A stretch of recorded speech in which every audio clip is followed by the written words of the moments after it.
La frecuencia en donde encuentras toda la información de la semana en el contexto nacional e internacional. Tecnología, política, medio ambiente, salud, economía, deportes, cultura y mucho más. Recibe el fin de semana bien informado con Rubik. Choque informativo, donde las noticias son más fáciles de entender.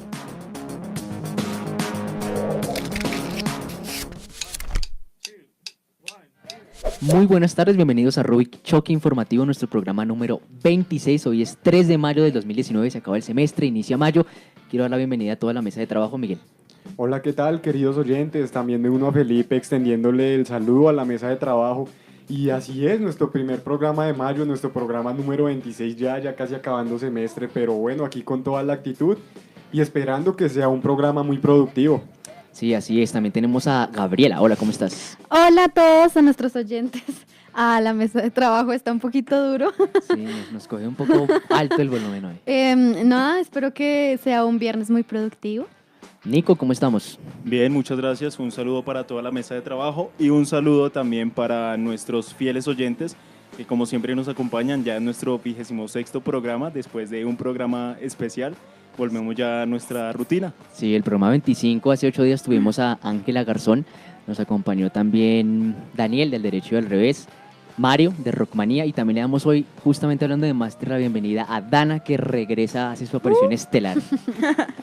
Hola a todos y hola a todos nuestros oyentes. Bueno, pues disculparme también por la falla, la clase, Pero óigame. de cuestiones El programa. netamente... Seminario. Vengo de clase.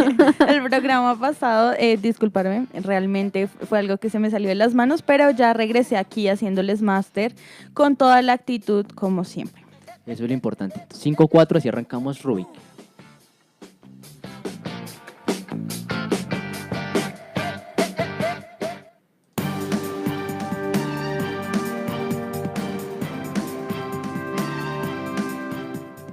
Se aprueban 20.000 millones de pesos para la conservación del bosque amazónico. Congreso aprueba el Plan Nacional de Desarrollo. Sesión definitiva en la JEP en el Congreso. 4 millones de casos de asma en niños, otro mal de la contaminación. Gobierno lanza aplicación por los 200 años de independencia de Colombia. Conversamos con Javier Correa sobre su más reciente obra, Anecdotario de mis guerras. Clasificados Liga Águila, Farah y Cabal, campeones en ATP 500 de Barcelona y el estado de salud de uno de los mejores porteros de la época. Avengers Endgame rompió millonario récord en taquillas. Caos en Venezuela por Operación Libertad. Antanas Mocus y Ángela Robledo pierden su curul en el Senado.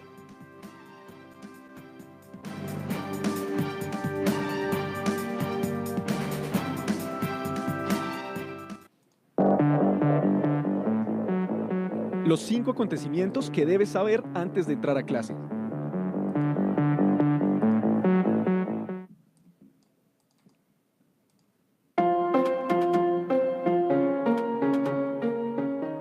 Bueno, en cuanto al medio ambiente, en la plenaria de la Cámara del Senado, representantes en el debate del Plan Nacional de Desarrollo aprobaron el artículo que destina recursos para combatir la deforestación en la Amazonía colombiana.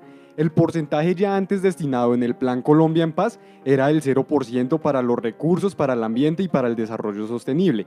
Así que en esta ponencia inicialmente se proponía el 5%, pero con la proposición del representante Juan Carlos Lozada en su artículo número 84 se logró llegar al 15%, es decir, lo que equivale a unos 20 mil millones de pesos para frenar la deforestación en esta estratégica zona ambientalista de nuestro país.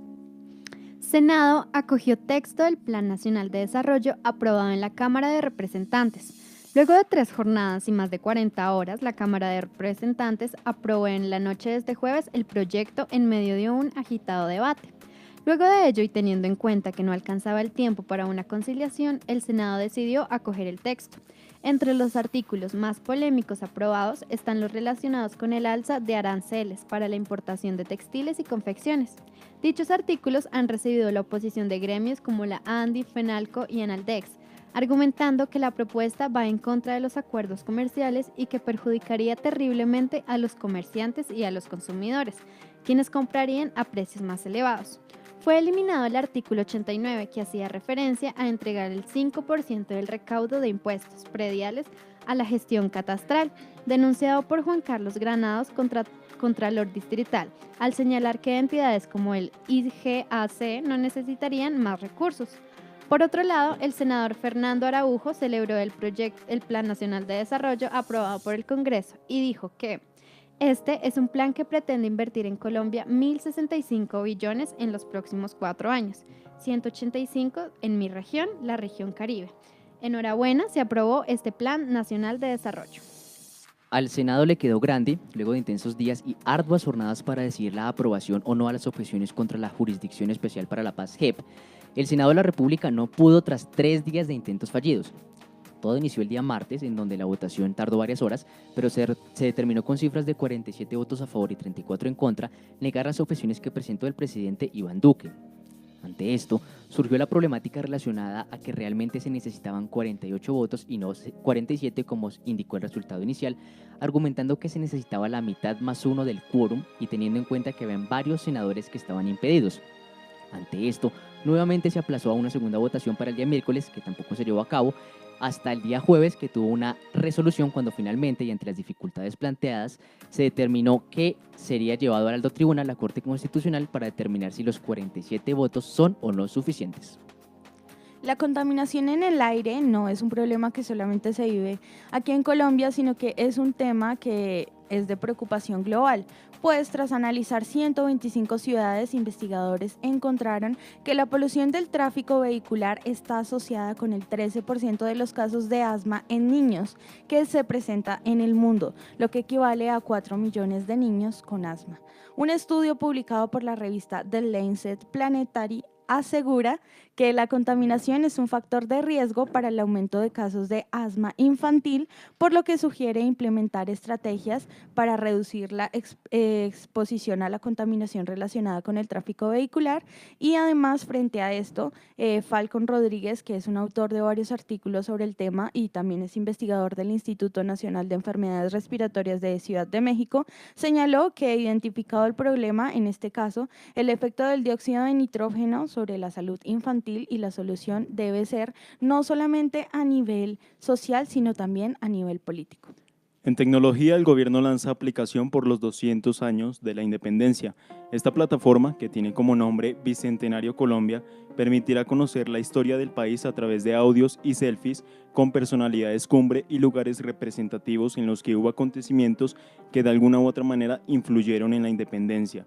Esta aplicación fue desarrollada por el Gobierno Nacional en asocio con la Universidad Pontificia Bolivariana y tiene como objetivo contar a través de la realidad virtual los sucesos que permitieron la independencia de Colombia, además de las formas de narrar la historia para acercar no solo a los estudiantes, sino también a toda una sociedad que quiere conocer desde otros puntos de vista la independencia. La aplicación ya está disponible para Android. 5 días en Rubik.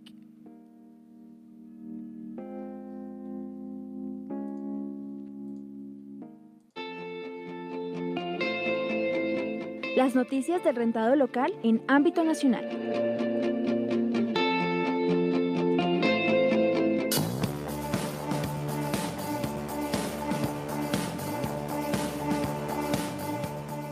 Bueno, llegamos a nuestro tema central. Cabe recordar que esta mañana, junto con Miguel en representación de Rubik, estuvimos en un cubrimiento especial que está haciendo Sintopía, o que hizo Sintopía esta semana que pasó, justamente de la Feria Internacional del Libro de Bogotá en su 32ª edición. Estuvimos con Catarsis, que es el programa del viernes en la mañana, con Rockmanía, que es el programa anterior a este, y justamente con Rubik. Fue una experiencia muy buena, ¿cierto, Miguel?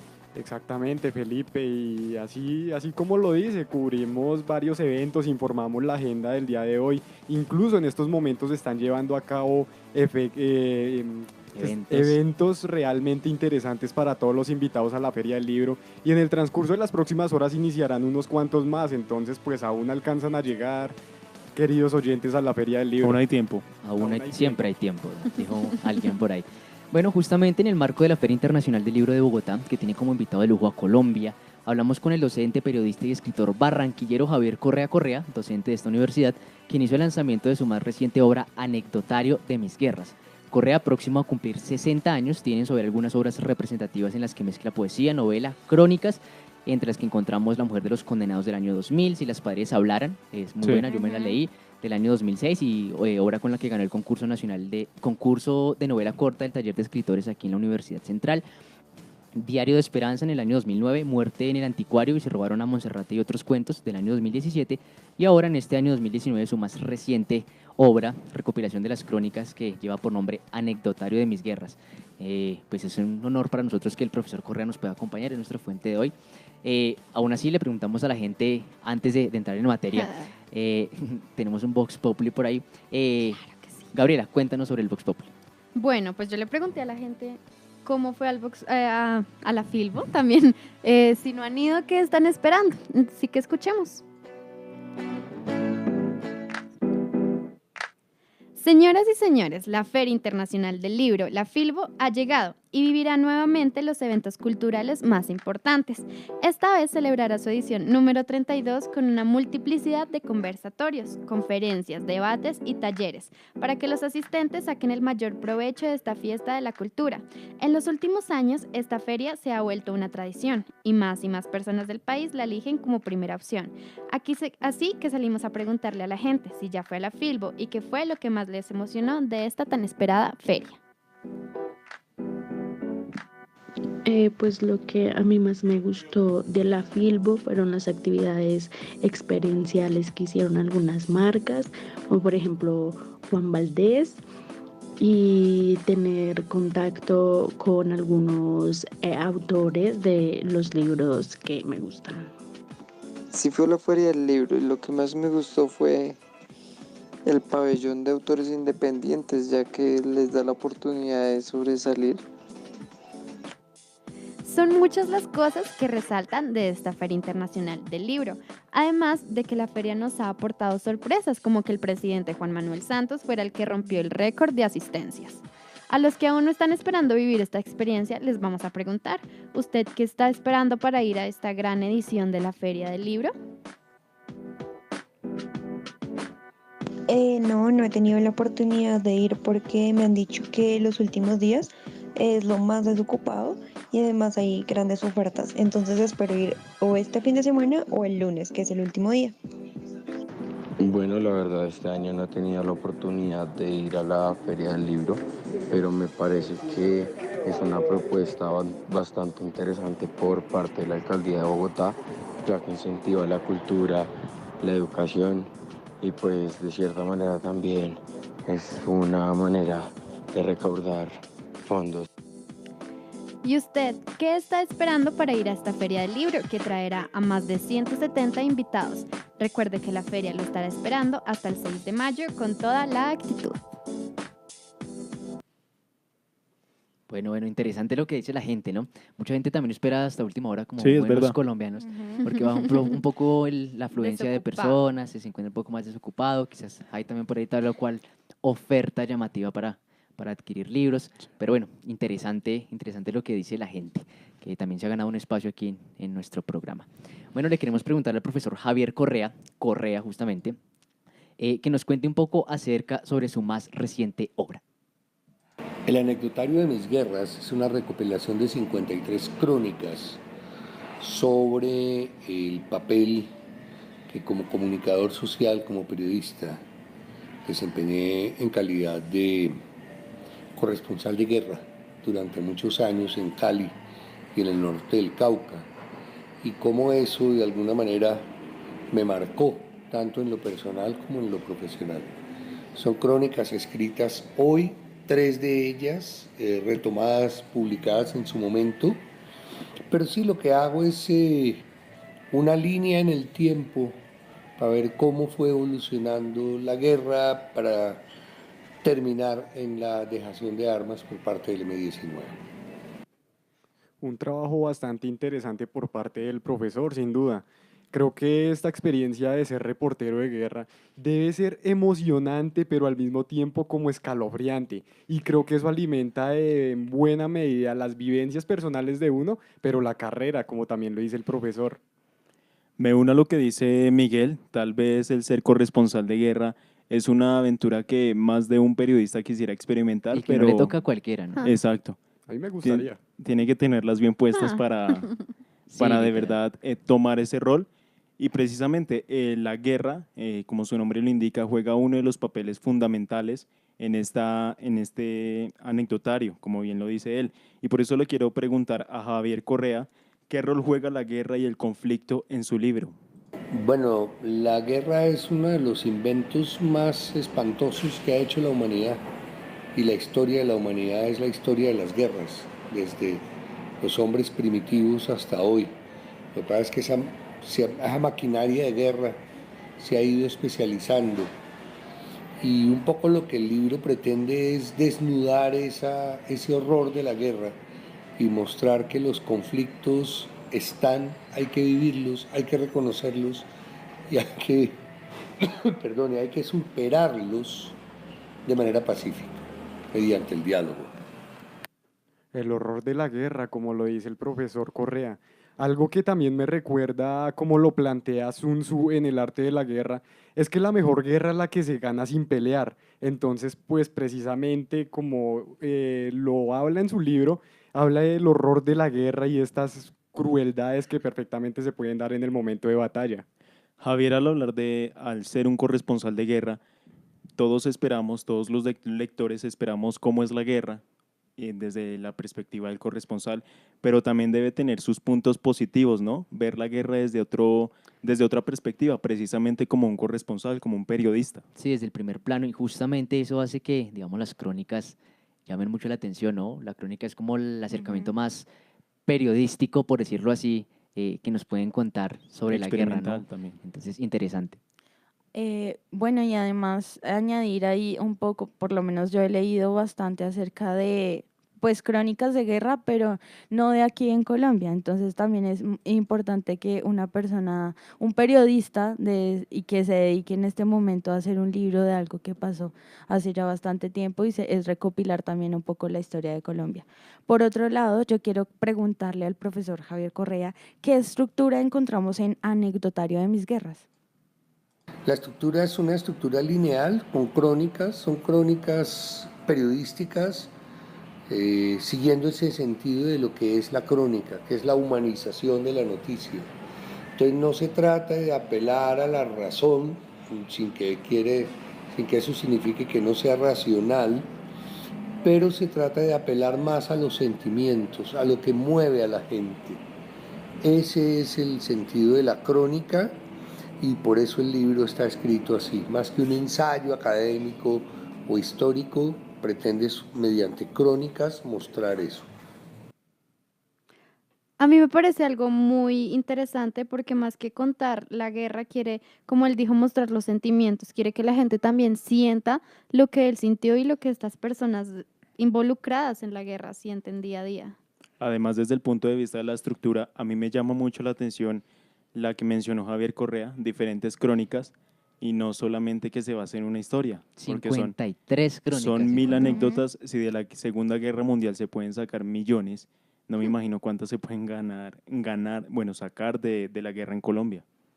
Yo creo que un punto clave que le añade, pues a partir de la crónica es precisamente jugar con las emociones, hacer sentir al espectador eso y sobre todo a uno como pues ciudadano que no ha vivido la guerra directamente, cómo le va a mover emociones eso que precisamente él narra en todas estas crónicas. Entonces me parece interesante que gente que no haya vivido la guerra pueda leer este libro para que también entienda un poco el contexto de la historia de Colombia, ¿no? En este punto. En efecto, Ana, acercarlo a uno como espectador y lector a la guerra, o como él mismo lo viene diciendo reiteradamente, humanizar la guerra, creo que es bastante interesante en este libro, ¿no?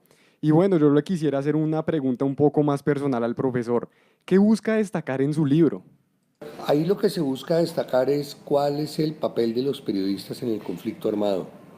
Si es informar de manera objetiva o si es informar de manera subjetiva, ética y comprometida. No es, eso pasa allá se dan plomo, allá se mueren, allá caen los heridos, allá quedan los desplazados. Es cómo yo me comprometo en ese proceso éticamente para informar sobre algo que afecta no solo a todo el grupo social, en este caso toda Colombia, sino cómo me afecta a mí como ser humano y como colombiano. creo que es muy importante a la hora de hacer una recopilación de esta índole, tener tacto suficiente para saber qué contar y cómo contarlo sin herir susceptibilidades, por ejemplo, o si quizás que porque la literatura exige que de pronto utilicemos esa estructura, cambiar un poco la dinámica de la historia en sí. Entonces creo que es muy interesante hacer esa recopilación, pues además son 53 crónicas, creo que cada crónica tiene su trabajo particular y específico, ¿no? Sí. Y que están organizadas cronológicamente, además. Exacto, se toma el trabajo de organizarlas cronológicamente, también un poco haciendo alusión a la crónica, ¿no? La cronología de los hechos. Además, lo que tú decías de que es contar las experiencias, pero él cuenta sus experiencias, lo que vivió allá. Y también lo que tú dices de las emociones, también tuvo que manejar él mismo muchísimas emociones. Entonces también me gustaría saber cómo fue el proceso de escritura de este libro. Yo empecé un poco como a armar en mi cabeza, en mi mente, esas crónicas, esas vivencias, y finalmente decidí armar un índice al que le iba insertando, porque a medida que escribía una crónica me acordaba, oiga, tal otra, entonces iba organizando cronológicamente. Después de que yo escribí, claro, también tuve que hacer una investigación para que no hubiera imprecisiones con fechas, con nombres, con lugares, y después una confrontación con algunas personas que estuvieron involucradas en la guerra para que me corrigieran, para que confrontaran, oye, aquí usted se equivocó porque esto no fue un 2 de mayo, sino un 3 de mayo. Ah, bueno, hagamos la corrección. Era que periodística e históricamente fuera lo más fiel posible. Es importante un trabajo mancomunado, ¿no? Sí. Creo que por más que uno sea el escritor, el autor intelectual, por decirlo así, quien tenga el conocimiento, quien lo plasme, creo que también hay que abrirse, digamos, a que otro tipo de personas de otras ramas le aporten a uno y le ayuden, ¿no?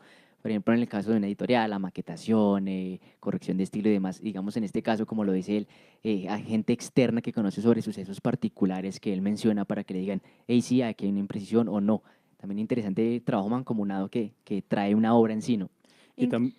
Inclusive también, pues las personas que están involucradas en la crónica, ¿no? No sé, los protagonistas o quizás sí, personajes que hayan estado en ese momento, que de pronto él tenga un dato ahí de, oiga, no recuerdo bien la fecha, de pronto sí, usted colabóreme si fue en esta fecha. Entonces es importante también ese trabajo, ¿no? Rectificar todo antes de publicar. Justamente hablando de lo complicado que es el proceso de escritura, no me imagino cómo es escribir crónicas para guerra, teniendo en cuenta el público, que no solamente somos nosotros, que no estamos relacionados directamente con la guerra en sí, sino también cómo pensar en llevar esas crónicas a las víctimas, a las que sí están relacionadas directamente con la guerra. Y de alguna u otra forma esto debe ser una de las razones que inspiraron a Correa, pero le quiero preguntar, ¿qué lo inspiró y motivó a consolidar este proyecto? Me inspiró el horror de la guerra y me inspiró el amor a la vida. Y eso es lo que yo planteo, que hay que rescatar la posibilidad de la paz como una garantía para que exista la vida en todos los ámbitos. Interesantísima la frase que dice, ¿no? El horror de la guerra y el amor a la vida, de la vida. Muy bonito. Buscando justamente lo que esto conlleva, que es la paz, ¿no? En un país en el que muchas veces aún no sabemos en qué momento histórico estamos, si seguimos en la guerra, si estamos en el posconflicto. Si estamos en pausa. O estamos en una pausa activa o en el limbo inclusive, no sabemos exactamente aún qué nos depara.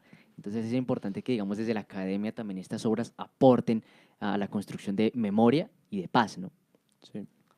Bueno, también le queremos preguntar al profe, ¿cómo fue el proceso de autopublicación? Hemos visto que, digamos, la autopublicación es muy complicada. Como les decía anteriormente, uno mismo tener que costearse todo es sumamente complicado. Queremos saber cómo fue el proceso de publicación o autopublicación de esta obra. Sí, yo desde hace un año terminé el libro, justamente en los días previos a la Feria del Libro 2018. El libro fue presentado en 3, 4 editoriales, fue muy bien recibido, todas las editoriales me dijeron, no, esto es una maravilla, es excelente, hay que publicarlo, déjeme, yo lo voy a publicar, yo lo reviso. Y al final me decían, sí, el libro en efecto sigue siendo muy bueno, nuestro concepto es el mejor, pero tal vez tú no publicarlo hoy por las condiciones políticas del país, hay guerra, se está profundizando la guerra sucia. Entonces esperémonos un tiempito. Y yo dije, esperémonos un tiempito, son 4 años, a que se acabe el gobierno o el desgobierno de Duque. Y al final yo dije, no, yo no me voy a esperar 4 años, yo creo que el momento oportuno es este. Entonces lo hice con una editorial pequeña, que es Editorial El Búho, y sí, fue financiado por mí el libro, pero pues bueno, hay que metérsela. Desgraciadamente es lo que muchos escritores hemos hecho en la historia de la literatura, y es: yo investigo, yo escribo, yo diagramo, yo edito y yo vendo. Pero bueno, y no me estoy comparando como con él, pero el primer libro de Gabriel García Márquez, La Hojarasca, sacó creo que 100 o 200 ejemplares y él se los vendió uno por uno a sus amigos. Y vea ya después quién viene siendo ese tipo. Yo acabo de conseguir una edición en portugués de 100 años de soledad, y es la edición número 180 de 100 años de soledad en portugués, que está traducida a todos los idiomas. Entonces yo creo que todos los escritores hemos andado ese camino de al principio publicarnos, y ya después los libros caminan solitos.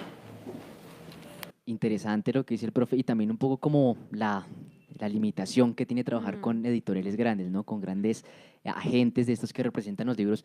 ¿Por qué? Porque ellos venden en su momento quizás lo que esté en auge, ¿no? Entonces no podemos publicar un libro que hable sobre la guerra porque estamos en un momento delicado.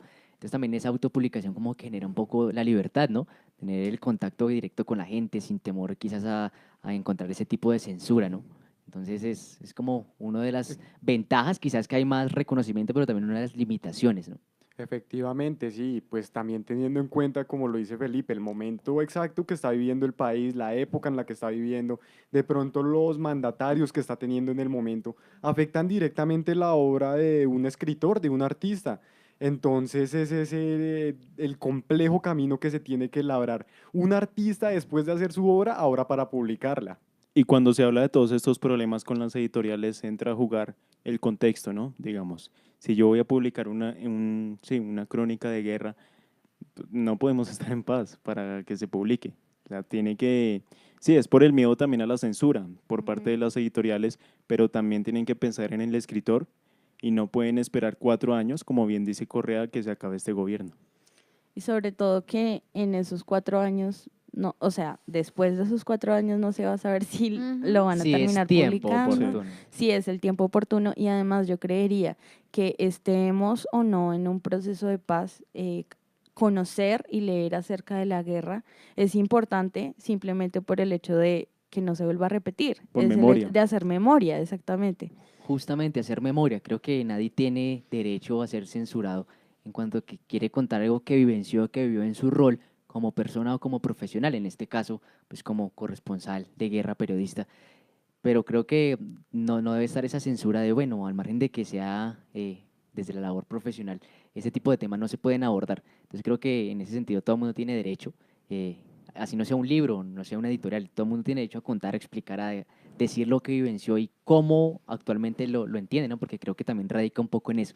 Uno saca un libro, digamos en este caso Correa de la Guerra, porque estamos en un momento en el que hay que generar memoria, recordar, no pasa absolutamente nada.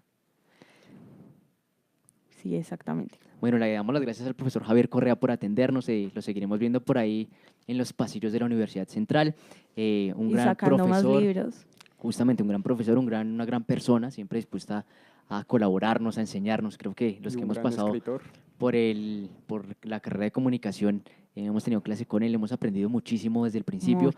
Entonces los mejores éxitos y deseos para el profesor Javier Correa, y esperamos leer su obra y las venideras 5:31 en Rubik.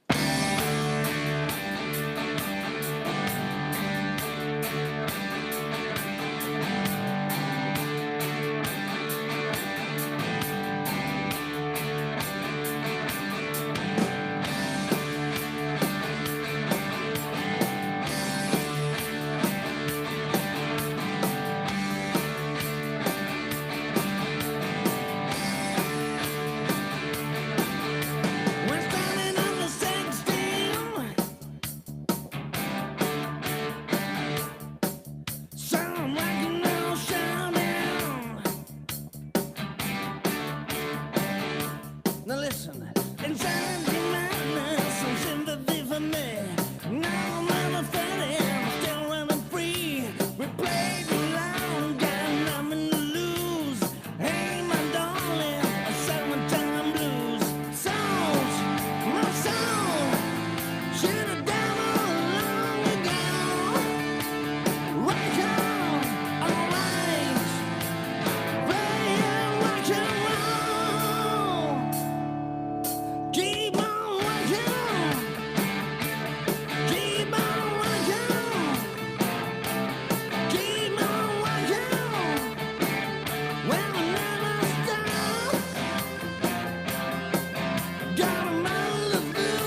La información deportiva del mundo en Horizonte Deportivo.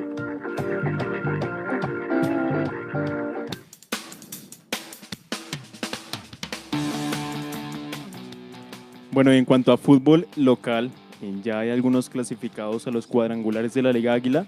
Ya hay unos cuantos, a falta de una fecha para que se cierre la fase del todos contra todos.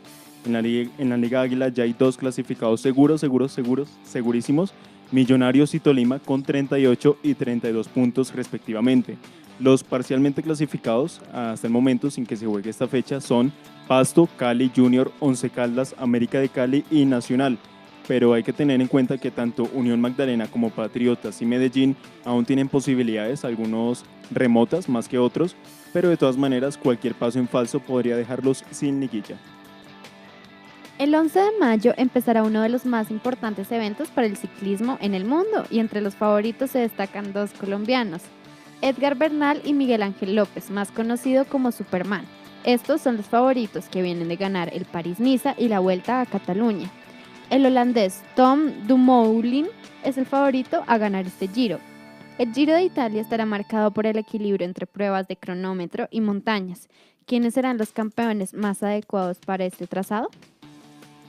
Los tenistas colombianos Robert Farah y Juan Sebastián Cabal se adjudicaron el título del ATP 500 de Barcelona tras derrotar en la final a la pareja colombiana conformada por James Murray y Bruno Suárez con parciales de 6-4 y 7-6, 7-5 en el tiebreak, en poco más de 1 hora y media de juego. Los tenistas vallecaucanos ya suman 12 títulos ATP, entre los que se encuentran un Masters 1000, 3 ATP 500 y 8 ATP 250. Gran torneo para los colombianos. Y bueno, nuevamente nos retomamos al fútbol, pues en esta semana el legendario portero español del Porto de Portugal, Iker Casillas, sufrió un infarto agudo miocardíaco mientras entrenaba con el Oporto de Portugal, por lo que tuvo que ser internado de urgencia en el Hospital CUP de Oporto. En este momento Iker Casillas ya se encuentra fuera de peligro, pero de todos modos se encuentra bajo observación médica.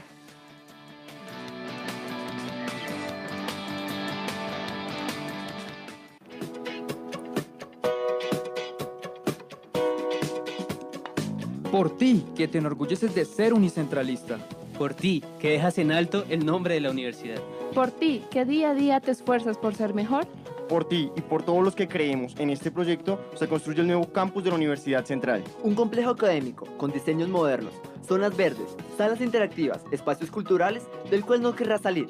Visita la página de la universidad y conoce más sobre el proyecto campus. Universidad Central, tu mejor elección. Amiga, no hay nadie en el salón. ¿Dónde están? La profe mandó correo que no había clase. ¿En serio? ¿Otra vez yo no miro el correo? Yo sí reviso mi correo y así estoy pendiente de todas las actividades que brinda la universidad y no pierdo tiempo. Revisa tu correo con frecuencia. Siéntete centralista. Una campaña de la Universidad Central y Sintopía Radio. Universidad Central, te conecta. En Escena Cultural encuentras lo mejor del arte.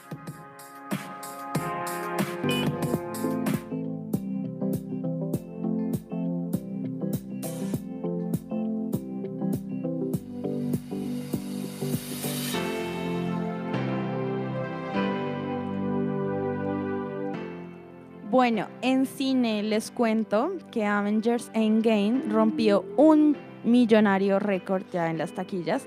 El estreno de esta película se convirtió el pasado fin de semana en el número 1 del año y además de la historia en Colombia, ya que completó 1919.424 espectadores. Y además, esta cinta del universo de Marvel recaudó alrededor de $1.200 millones y superó a la cinta anterior, que es Infinity War, en solamente esos días que han pasado. Todavía no se sabe cuánto lleva en este momento y cuánto va a completar en lo que le queda, porque mucha gente todavía no la ha visto. Yo, por ejemplo. Yo. Ay, no, somos leyendas. No me hables. Ya la vi. Pero me la voy a ver mañana. No, Miguel, no les hables. Voy a llegar sin spoilers. Bueno, les cuento que mueren 2. Solo se... Ay. Sí, por ahí dicen Rubik va a tener un nuevo director. Y eso que solamente no la ha visto, ¿no? No la ha visto, Sí. ¿Cómo será cuando se la vea? Bueno, y las salas de cine recaudaron alrededor de 330 millones de dólares en Estados Unidos y Canadá, 350 millones de dólares y en China 330. Por otro lado, las películas que están en cartelera, recordarle a nuestros oyentes que también hay otras películas. Hay otras, por si no les gusta. Incluso La Llorona, algunos por ejemplo. cines quitaron las imágenes de Para las ese punto películas, iba, o sí. sea, O ya las no han hay. dejado de dar en ciertas salas Sí. donde dan esas películas y ahora dan en Ayer fue jueves, ayer fui al cine a ver si conseguía boletos y las otras pósters de las otras películas las habían Las quitado. quitaron, sí. Tienen una cinta ahí. Yo fui el sábado y el domingo y cuando fui a las salas, Con razón hizo la nota, ¿no? Sí. realmente solamente estaban, o sea, todas las salas tenían era el cartel de los Avengers. Vengadores. Ujú. ¿Y murieron los mismos en las dos películas? Ay, bueno, si quiere Esperemos le y ya cuento sabremos. más, le cuento ahorita fuera de micrófonos para no dañarle no, la no, película a los oyentes. Exactamente, hay que respetar. Les recuerdo, todavía está Dumbo, que es una película muy bonita. Como ustedes saben, ya lleva varias semanas, pero vale la pena que la vayan a ver por si no la han visto. Y ya se vieron Avengers, que es primordial que la vean. Es la tarea de Rubik, pues. Y también está Alma de Héroe, que se estrenó el día de ayer, junto con La Maldición, que es una película un poco de miedo, sí, es de terror. Creo que la Y- estrenaron en un momento no tan adecuado. Y además, exactamente, también Es se verdad. lanzó la película Volando a casa, que es una película animada. Entonces hay estrenos a pesar de la Sí. película y esperemos a ver qué nuevas cifras trae Avengers. A mí También que que me ap- pongan Dragon Ball otra vez. También Los que apoyen Avengers. el cine colombiano. Esta película de Alma de Héroe es colombiana Sí, también. y es muy interesante el dato. Entonces ahí queda la invitación, ¿no? Para que vayan y consuman cine, se distraigan, se den un vuelto y se vean las películas favoritas. 5:41 en Rubik. Perspectiva Universal, lo que es noticia a nivel mundial.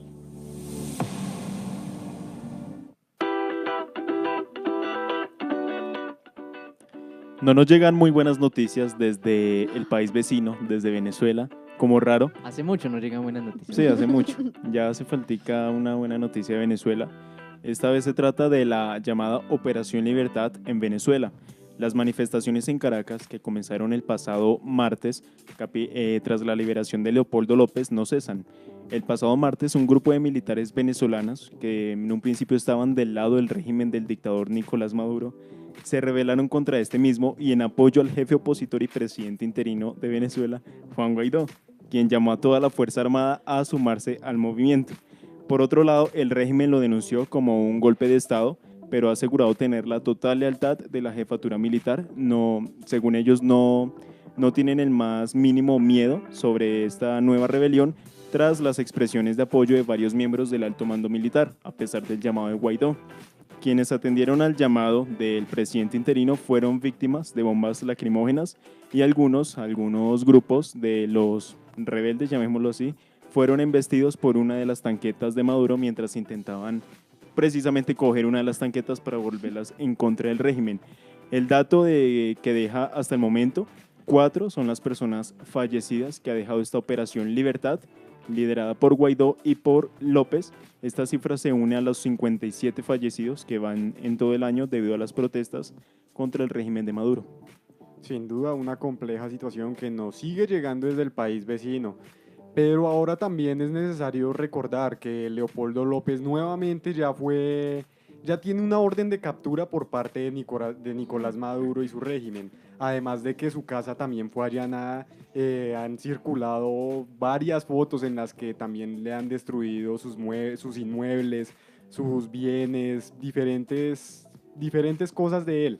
Pero entre tanto la comunidad internacional también no cesa de hablar, pues hay una noticia, no sé qué tan creíble sea, pero que tiene algo de sentido si lo tiene, es que Sebastián Piñero desde Chile amenazó a Nicolás Maduro que si le tocaba un solo dedo a Juan Guaidó, él ya iba a tener aviones bombarderos por parte de Chile. De hecho, ya que tocó el tema de Chile, la Embajada de Chile le ofreció Y aparte de todo, resguardo a Leopoldo López. Pero- Entonces ya Chile como que tomó también... Se empoderó de la Se situación. empoderó, Sí. sí. pero Leopoldo López creo que se había ido era para la embajada de Ante España. Sí. Justamente que le estará brindando limitaciones, no lo van a dejar ejercer, digamos, como tal, su rol de político, entre comillas, también le van a poner una serie como de trabas para que no lo pueda Es un ejercer. milagro que no haya ido a la Embajada de Ecuador, ¿no? Que allá todo el mundo llega. Sí, vimos el caso de Wikileaks. De Julian Assange. Sí, interesante, pues a mi manera de ver creo que no era el momento de hacer una jugada de esta índole, creo que era muy poca gente, justamente son los civiles los que están pagando, los otros se van, siguen haciendo su gas. Creo que no era el momento, creo que todo un poderío muchísimo más grande en cuanto a nivel militar y civil, y justamente hemos visto que la gente es la afectada, ¿no? Entonces creo que faltó inteligencia en ese sentido en la jugada, no sé qué pueda venir, la idea es que cuando uno haga un golpe de estado no tengan que pasar muchos días, semanas, para que es inmediatamente que se empiece a formar la revolución. Pero hemos visto que se ha ido diluyendo y posiblemente se termine por diluir. También hay que tener en cuenta que en este momento, como dice Felipe, no era el momento adecuado, ya que el 70% casi de la Fuerza Armada de Venezuela está todavía con Maduro, entonces no hacía mucho sentido. Y De Maduro hecho, bailando, ¿no? sí. Por allá se le ve bailando. De hecho, se había rumoreado que es uno de los principales ministros, uno de los principales, de los duros de la Fuerza Armada se le había volteado a Maduro, pero no. Fake news. Pero sin duda lo que más tiene en jaque al mundo es las decisiones que tome la comunidad internacional. Pues ahora falta también esperar qué dicen Donald Trump, qué dicen Que Vladimir dice Duque, Putin, ¿no? y Fundamental. qué dice Duque, qué dice Erdogan, distintos personajes a Antes nivel se ha mundial demorado. que les gusta Sí. intervenir El Grupo Lima, ¿no? y Fundamental. por ahí, como se dice popularmente, meter su cucharada en Venezuela. Sí, porque no está de más. Bueno, vamos a ver qué pasa con Venezuela. Es una situación que nuevamente pues atañe nuestra atención en su máxima expresión. 5:46 en Rubik. Bienvenidos una vez más a una nueva nota al aire. Con esto que estamos escuchando de fondo, que es una banda española llamada Full. Y precisamente nos traen esto que se llama Distintos.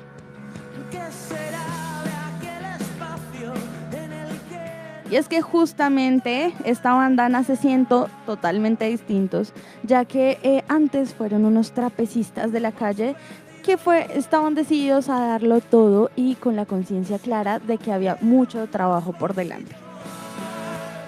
En 2013 grabaron Mi Primer Atraco y 3 años después llegó Tercera Guerra Mundial. Las salas al principio estaban un poco vacías, pero se fueron llenando y en los festivales los fans estuvieron siempre en las primeras filas y bueno, cada vez se fue llenando estas filas de fans.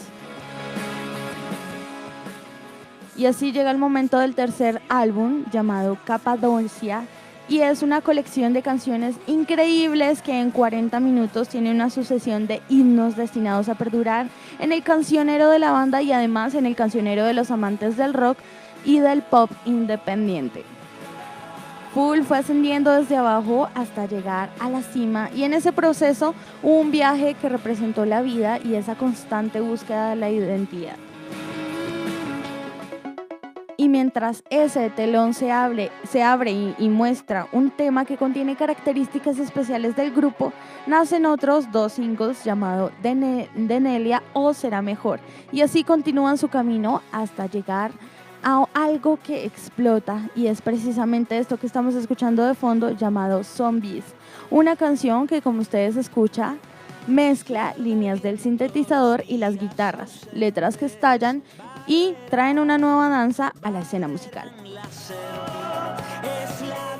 Es así como Full nos envuelve, o por lo menos a mí, en una nueva visión de las emociones a través de los sonidos de diversos símbolos que refleja muy bien la escena de la banda. Una banda que ha sido influenciada por sonidos españoles muy reconocidos como lo son la banda Izal. Y bueno, este fue la banda recomendada de la semana. Escuchemos esta canción que se llama Zombies. Full, la banda recomendada de la semana. No olviden que mi nombre es Dana Riaño y que esto fue Notas al Aire.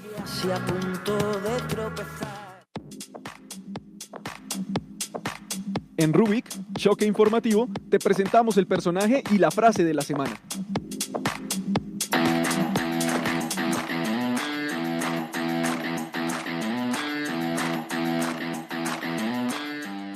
Señor Nicolás, ¿quién es nuestro personaje de la semana? Bueno, como no podía ser de otra manera, el personaje de la semana está vinculado con la política de Colombia. Estás madurando, ¿no? Estás creciendo. Se trata de Maritza Martínez, congresista del partido de la U, por la polémica que generó al ausentarse en votaciones por la ley estatutaria de la JEP. Pues justo cuando se iban a votar por las objeciones de la JEP en el Senado, Maritza Martínez brilló por su ausencia, no apareció. Como dice el dicho literal. Sí, y realmente, justamente minutos antes de arrancar con la votación, ella estuvo presente y aseguró que acataba las directrices de su partido, el cual decidió rechazar los reparos a la ley. Primero se hablaron muchas hipótesis, se pensó que Martínez se había ausentado por cuotas burocráticas, es decir, había una hipotética mermelada ahí, tal vez habría sido beneficiada a última hora por este tipo de cuotas y que el gobierno nombraría a Orlando Barbosa, que está vinculado directamente con el partido de la U, como su representante ante el Consejo Directivo de Cormacarena. Primero se pensó eso, sin embargo Martínez, luego de su aparición, que por cierto apareció muy sonriente con los jefes del Senado, dijo estar comprometida con la paz, pero que tiene algunos reparos frente a uno de los artículos de la ley estatutaria, y al tener estos reparos se debió a su ausencia. Ella estaba dispuesta a votar contra las objeciones que Duque le hizo a la JEP, pero no la dejaron hablar en el Senado, se indignó y por eso se ausentó. Ah, bueno. ¿Sí? Por un berrinche, entonces. Un berrinche. Increíble. Haciendo Así pataletas. funciona, ¿no? Sí. Increíble que yo vi por ahí más o menos algunos fragmentos de la transmisión del Senado. Increíble que esa gente no se pueda poner de acuerdo. Sí, no se O pone de sea, acuerdo. No vio las discusiones. Hablan de Estas son todo un chiste poco, completo. pero es una persona está hablando y las otras 40 que están en el recinto y están por ahí en otras cosas, no paran bolas. Durmiendo. Increíble que era ser tan desorganizado. Comiendo. Sí, literal. En el celular, en el baño, dejan sus cositas ahí, se van al baño. ¿Y cuánto gana? ¿Y cuánto gana? ¿No? ¿Y cuánto Ajá. ganan? Y para eso sí no votan para bajarles, ¿no? Sí. El sueldo sí no se lo pueden tocar, increíble. Danita, nuestra frase de la semana. Bueno, les cuento que el embajador de Colombia ante la OEA dice que hay un plan fríamente calculado para desestabilizar la región. La frase de Ordóñez fue, abro comillas, la dictadura de Nicolás Maduro hace parte de una agenda global para irradiar la región del socialismo del siglo XXI. Para ello, la migración y las alianzas transcontinentales son parte de una estrategia para concretar este propósito, el cual lo vienen desarrollando calculadamente. Ese Ordóñez, ¿no? No cambia, ¿no? Nuestro ex procurador Alejandro Ordóñez no cambia, está por allá un poco con perfil bajo ahora, Ajá. casi no figura por ahí en los medios, pero cuando lo hace Ya ha sido personaje. Vino a figurar unas, con Y esta no es la frase. primera vez, sí. Se Ya ha manda unas- sido personaje de la semana acá, ¿no? Y Ujú. frase de la semana también. Exactamente. Sí, justamente ahí por la línea del Centro Democrático. Y además les cuento que el director de Human Rights, que es una organización no gubernamental que es dedicada a la investigación y defensa y promoción de los derechos humanos, el director de esta organización se llama José Miguel Vivanco y calificó como de no creer la afirmación que hizo precisamente Ordóñez, ya que dice que se deja llevar por sus prejuicios ideológicos decimonónicos y además que trata a estos inmigrantes y refugiados que además son solamente víctimas, los mete en una dictadura bolivariana como si fueran ellos los agentes extranjeros. Palabras mayores en Rubik. Sí, no, pero increíble, de verdad, que un personaje, pues con el cargo que tiene, salga con estas aclaraciones, ¿no? Sí. Ajá. Además que eso también es un poco lo que este personaje también dijo, que es avivar el estigmatismo, estigmatización, y también darle como, le dijo a Iván Duque que no le diera relevancia a esta frase, sino que más bien rechazara cualquier frase tajante frente a este hecho. A veces pienso si les dan comisiones por armar polémica, ¿no? Sí, diablos. Aquí alguien le dio hipo. Bueno, 5:56 en Rubik, vamos con nuestro dato flashback, vamos llegando al final de nuestro programa. puedo. Flashback. Esto sucedía hoy hace... Bueno, vamos a ver cómo sale. Bueno, el 1 de mayo celebramos. Gabriela no se puede controlar. Bueno, le voy a echar una mano a Gabriela. El Día del Trabajo, también conocido como Día Internacional de los Trabajadores, se celebra el 1 de mayo, es decir, el miércoles que pasó que fue festivo, en casi todo el mundo. Es una fiesta del movimiento obrero mundial en conmemoración de sus luchas sociales y laborales. El 1 de mayo, como también se le denomina, es considerado como un día para exigir reivindicaciones laborales o realizar mejoras a las condiciones de los trabajadores. Fue declarado como fecha conmemorativa en el Congreso Obrero de la Segunda Internacional Socialista, celebrado en París en 1889 en reconocimiento a los mártires de Chicago. En la actualidad, el día es conmemorado prácticamente en todo el mundo, aunque paradójicamente en Estados Unidos, donde se originó, su festejo equivale al Labor Day, que es celebrado el primer lunes del mes de septiembre. Hoy en día, los festejos por el 1 de mayo son considerados como el origen del movimiento obrero moderno. Por eso tuvimos entre semana una pausa. El día del trabajo y se descansa. Lo único bueno. Pero el día del trabajo no trabajando. Cabe destacar que en muchas de estas marchas siempre surge por ahí, siempre ronda por ahí la bandera de la extinta Unión Soviética. En ¿no? España también es festivo, ¿no? El 1 de mayo. En España es festivo, así es. Oña.